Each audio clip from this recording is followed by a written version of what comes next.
The way we consume and share news today, it is largely rooted in social media outlets, the reason why it's crucial to look at what's being discussed online. And if you've been on social media for the last 24 hours, well, it's kind of about the Oscars, wasn't it? Yerika joins us in the studio. Good morning. Good morning. Who says the Oscars aren't relevant anymore? It's everywhere. Not me.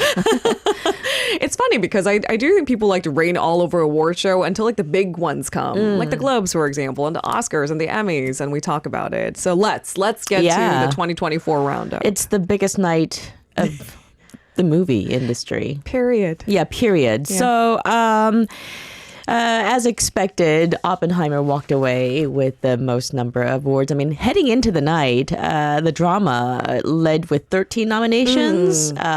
Poor Things and Killers of the Flower Moon followed with 11 and 10 nominations, respectively.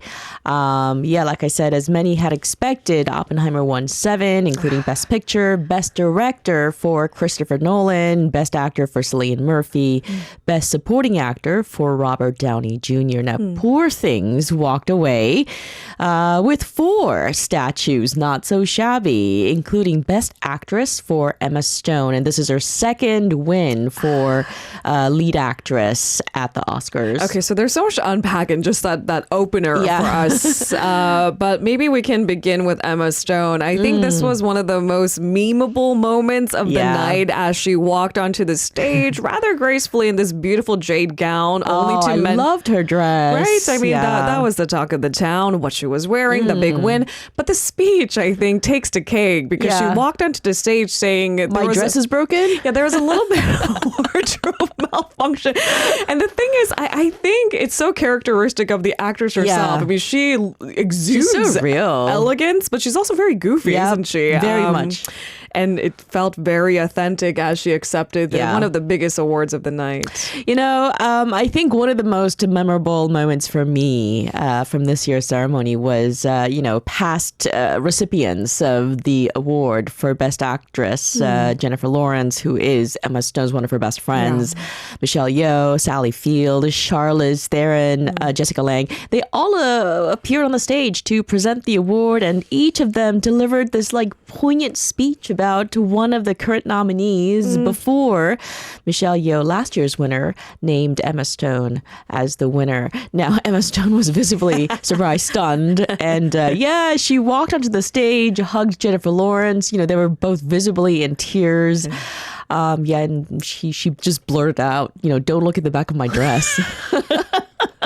Which is apparently, according to Emma Stone anyway, brought on by Ryan Gosling's performance. She said, apparently she had boogie. She danced, way too hard. I mean, that performance we're going to get to in a bit, but that was really memorable. See, I thought it was just really fun, but I like the Barbie movie. And then there was Adam who just cringed at it. Oh, really? Take your sides.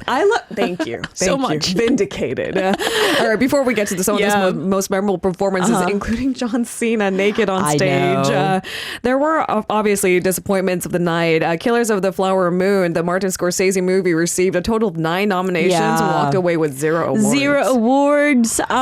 That was a disappointment. Barbie, it was a box office behemoth. Only scored 1 win in the Best Original Song category for the soundtrack What Was I Made For, performed by Billie Eilish and her brother, Phineas. Now, other winners of the evening, I have to mention a few, included award season favorite this year, Divine Joy Randolph, who won Best Supporting Actress, The Zone of Interest won Best International Feature, and The Boy and the Heron won Best Animated Feature.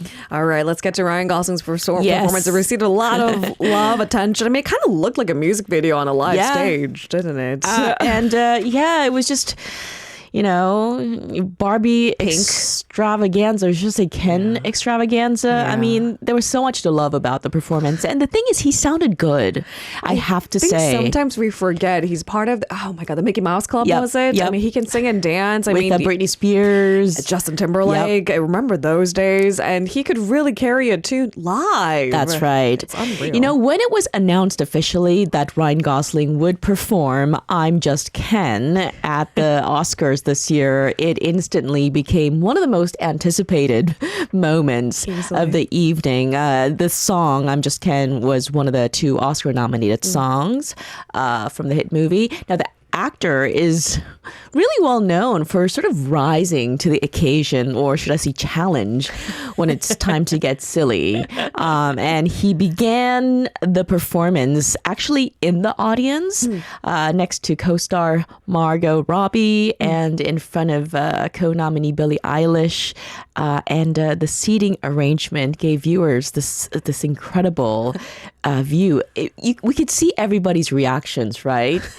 And he wore this sparkly hot pink suit with matching gloves, sunglasses.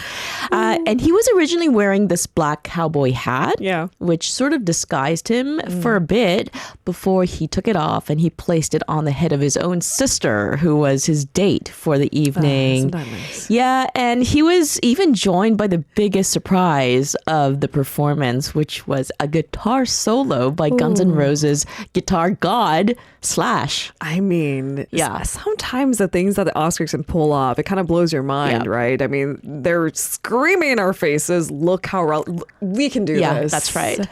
And then throughout the entire show, there were all kinds of jokes and puns intended for the Barbenheimer incident, if you will. I think it was when Emily Blunt and Ryan Gosling had to present one award. That's right, And they're just going and roasting each other ruthlessly. And it's kind of the fun part of the Oscars, isn't it? All right. Now, before and during the ceremony, there were also open calls for peace and an end to conflicts around the world. And namely, we talk about what's happening in the Gaza Strip and the war in Ukraine. Protesters of the war in Gaza, they took over intersections and streets in Hollywood, just blocks from where the Oscars was taking place. I mean, hundreds of protesters gathered near Sunset Boulevard and Highland Avenue. The police tried to block the roads or clear the roads, but the crowd remained for some time during red carpet arrivals. I heard that many of the actors were actually stuck on the road and they were late. Okay. The in memoriam segment of the Oscar ceremony began with a tribute to the late Russian activist Alexei Navalny, whose video message was broadcast with the quote, "The only thing necessary for the triumph of evil is for good people to do nothing." He was the subject of the CNN documentary that won the Oscar for Best Feature Documentary at the 2023 Academy Awards. He died last month in a Russian prison. Now, the drive for peace was also present in certain fashion choices amongst the stars, including Billie Eilish, her brother Phineas, Mark Ruffalo, Ava DuVernay, and Rami Youssef. They were all wearing symbolic red pins. Sometimes Oscars and Oscar attendees go out of their ways to speak up for what they believe and deserves the spotlight more so even than the movies, and that they did. Now, the host usually gets either a lot of love or a lot of hate.